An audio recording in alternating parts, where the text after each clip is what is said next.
I'm Jonathan Jared Zoppi, and this is your See It Now News Brief on this Thursday, November 3rd. Want to get started by tossing things over to Steve and Grace with an update on some deadly crashes that took 3 lives in just one day on 2 separate islands. Yesterday proved to be a dangerous day to be out on the roads across the state. On Oahu, a 66-year-old man died in a hit and run overnight. HPD says that a vehicle was traveling westbound on Nimitz Highway and struck the man.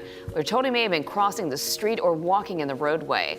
The vehicle fled the scene and has yet to be identified. It happened around 9:30 last night. The investigation continues at this hour. This marks the 40th traffic fatality on Oahu this year, compared to 37 during the same time last year. New details on a motorcyclist crash in Nanakuli. HPD now says the rider has died. We brought this to you as breaking news yesterday here on Sunrise. Police say a 27-year-old motorcyclist lost control on Farrington Highway yesterday morning. He reportedly crossed the grassy median and crashed into a car going in the opposite direction.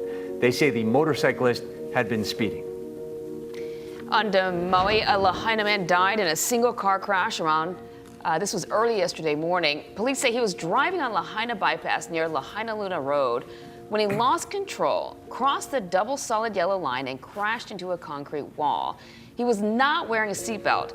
Police do believe that speed was a factor in this. More local news to get to. The Hilton Hawaiian Village wants to build a new 36-story tower. The Star Advertiser reports today the hotel chain has started the permitting process. The 515-room, 350-foot tall structure is slated for that half-acre parcel where the old Japanese steakhouse was located. New today, but not really surprising, the timeline to get the first passengers on Oahu's rail line is being pushed back. The rail board chair, Colleen Hanabusa, told the Star Advertiser the limited passenger service is now expected to begin in early summer. The goal had been to start it in March. Cracks in the concrete at some stations are being blamed. Just days after Halloween, and there's already a Santa spotting.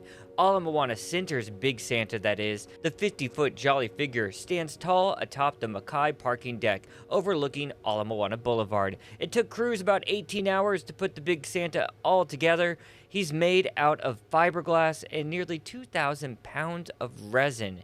That's going to do it for your See It Now News Brief on this Thursday. Coming up at noon on This Is Now, The Crown returns to Netflix, and we have an awesome preview from our friends at Entertainment Tonight. That's at noon. This See It Now digital news brief is sponsored by Long's Drugs, bringing our heart to every moment of your health.